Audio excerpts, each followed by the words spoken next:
for Frodo. It's been 20 years since his words were said, and 20 years since I saw Return of the King in cinemas. The end of an era, the end of a trilogy, the end of something we see very rarely in a lifetime. Lord of the Rings Return of the King turns 20 years old today, and I must say, yeah, I feel old. I remember seeing the Lord of the Rings trilogy with my brother, father, and we went to like an 8 a.m. showing at Tinseltown. We saw it in an old-fashioned Tinseltown, and I kid you not, there was about maybe 46 minutes of previews. It was insane. I remember the Peter Pan trailer that played with Clocks by Coldplay. So many trailers were on that movie. And then it started, and it was nearly a 3-hour movie. A long movie. We got out of there like at 12 or 12:30. It was crazy. It's the longest I've sat at a movie theater, probably outside of Peter Jackson's follow-up film, King Kong. It was one of those films like Harry Potter and the Deathly Hallows, Avengers Endgame, Star Wars Revenge of the Sith. Something cinematic that you felt something in the theater. You just saw the end of an epic story. And before, I loved the films of Fellowship of the Ring and Two Towers. I read the novels. I was a huge fan of The Hobbit growing up.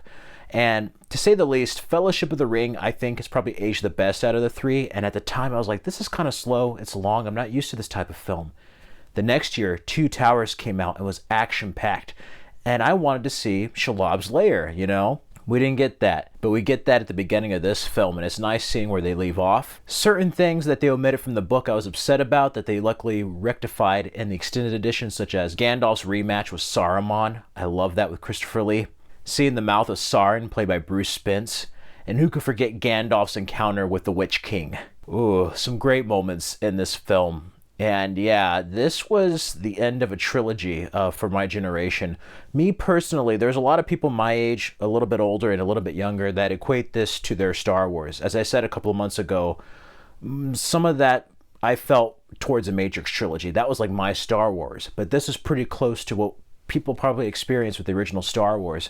And I remember seeing the teaser. I forgot what movie it was, but it was the one that had like the epic music playing.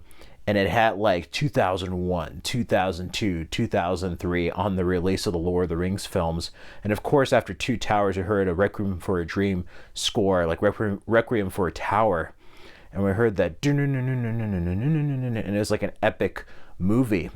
This was just cinema at its finest. That had a lot of endings, to say the least, but I enjoyed the film. It won Best Picture, deservedly so. Sean Astin gave one of the best performances of his career as Samwise Gamgee in this trilogy, but this film specifically, I thought he should have won, honestly. And then Ian McKellen as Gandalf is excellent. Viggo Mortensen, despite taking embellishments from the novels, really stayed true to the spirit of Tolkien and created something that inspired fantasy films and TV shows forever. This film paved the way for Game of Thrones. This film paved the way for Legend of the Seeker. For any like video game you saw or fantasy film, it inspired and paved the way. And it was just so cool seeing the technology catch up, but also the use of practical effects in Waito's workshop. I love this movie, but I actually enjoyed the extended edition even more. For a 290-minute movie, it actually feels faster, and I love that they added the omitted parts. Whether it's the theatrical or extended edition, this is one of the best trilogy closers ever. And there's just so much heart and emotion put through this journey, you know. Yeah, could they have basically flown over Mount Doom? Possibly, but it's not about the destination, it's about the journey and the people that we meet along the journey, you know. There's so many epic battles in this film. Who could forget Aragorn finding the Men of the White Mountains, the Ghost Army? That stuff with the elephants was just so insane. That Mad King who's basically trying to kill his son. He lost Boromir, he's trying to kill Faramir and light him on fire. How crazy is that? Who could forget Eowyn going and disguising herself with the hobbits and the soldiers and fighting the Witch King, saying like, no man shall defeat me. It's like, I am no man, and then stabbing him. That was so badass. I love that moment. Dealing with Gollum, actually showing his origin at the beginning of the film, his betrayal of a full-fledged villain, and seeing Frodo's madness throughout the film. And Sam literally having to carry the weight of his friend up Mount Doom and then deal with Frodo's desires of keeping the ring. So much emotion, all the way to the final fight sequence, the return of the king, so to speak, Isildur's heir, to the end of Sam just like sick of what happened with the woman he loved back in the Shire. He never had the strength to ask her out, and after all the stuff he's been through, he's just there with Frodo. You think they're gonna die. It's like, Sam, Frodo, Sam. Yeah, I can see why people will see that's funny, but it's just so heartfelt because he's there with his best friend and he's just like wondering about the regrets and decisions in his life. And then they're saved, and then you go see him and he asks her out and they get married. But there's also something very bittersweet about this too, of like Frodo dealing with the aftermath of all his friends moving on and him not really knowing an identity or place in the world after the adventures. He wants to continue and go on to more adventures. And we can relate to that. And of course, they kind of omit the post-war element of the Shire being destroyed, you know, like in the novels. But I love this. And I think my favorite moment of this film, to me, Two Towers would probably be, you know, talking about like why the people in the stories we've read never gave up when all hope seemed lost. This one was the end. When we see Aragorn, he's crowned king. Frodo and the hobbits, Merry, Pippin, Sam are about to bow.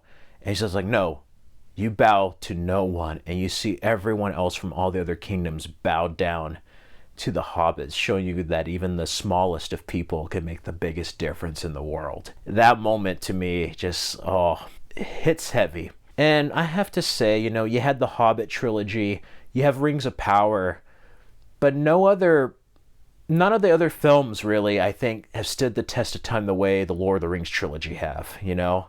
So much was influenced, you know, from these films, and this film was deservedly Best Picture. Seriously, it still stands the test of time, and it may have more of its niche fans.